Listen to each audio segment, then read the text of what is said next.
You were watching that alongside me, and we both slapped the table at the same time. Right, we all did when she said unless. The bitter end, unless. Chris, let's just recap what happened there. Chris asked Kellyanne Conway, the campaign manager, are you with him till the bitter end? And her response was? I am with him until the bitter end, unless.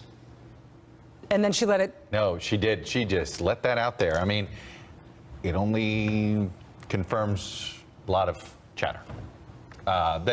Look, this. Unless another tape comes out with you talking about grabbing women by the you-know-what. I mean, they don't know what else is out there. This is the reality that they're all living with. I mean, we don't need to tiptoe around this. She is. They don't know. That is an unless. I mean, literally, you can actually see the dots like she's on the thought bubble. Kellyanne. Back on. You want to go back on? All right. Yes. Okay, we're back. Kellyanne, Brian, we're back. It's Rachel Maddow in New York. It's nice to see you again. I have a follow-up question for you because we're confused. Chris was asking you if you're with the campaign till the bitter end, and you said yes.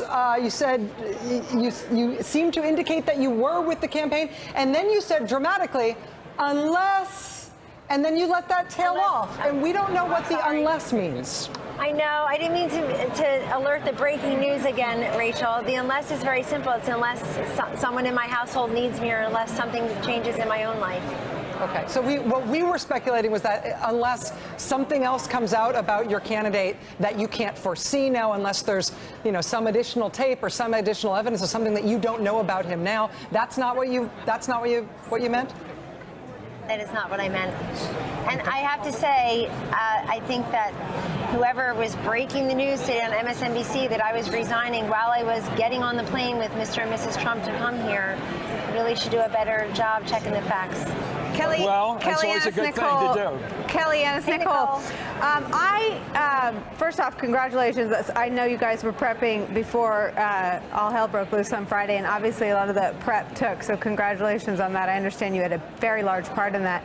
But I also understand that it is a known unknown what else is out there about Mr. Trump, and that is of grave concern to him and the family and all of you. Is there anything you can say about lessons learned from the last 72 hours, or do you know of anything that's coming? Nicole, I don't know anything that's coming, but I also don't want to engage in hypotheticals and speculation. I just watched 90 minutes of real debate, and it's obvious to me that Mr. Trump dominated the debate. It's not spin. I mean, she was on defense. She looked, it's almost an indignity to Hillary Clinton to have to be sharing the stage with Donald Trump, and it showed that.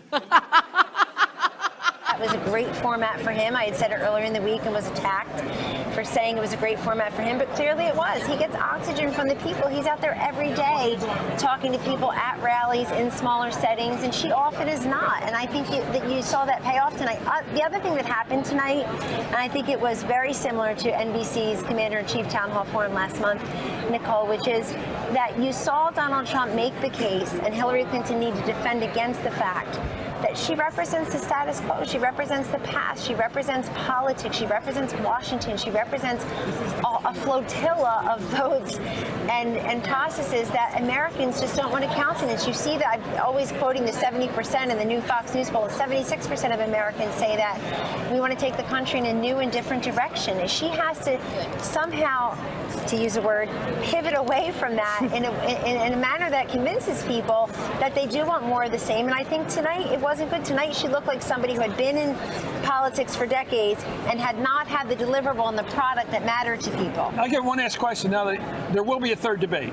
There will be a rubber match. There will be a rubber match. Yes. Okay, thank you. Back to you guys. See you there. Thank you very much. Thank you for coming back, Kellyanne. That was a good sport of you to do that. Thank you. Wow, I feel like we're all going to go home to our families tonight and hear from Kellyanne. Can I just?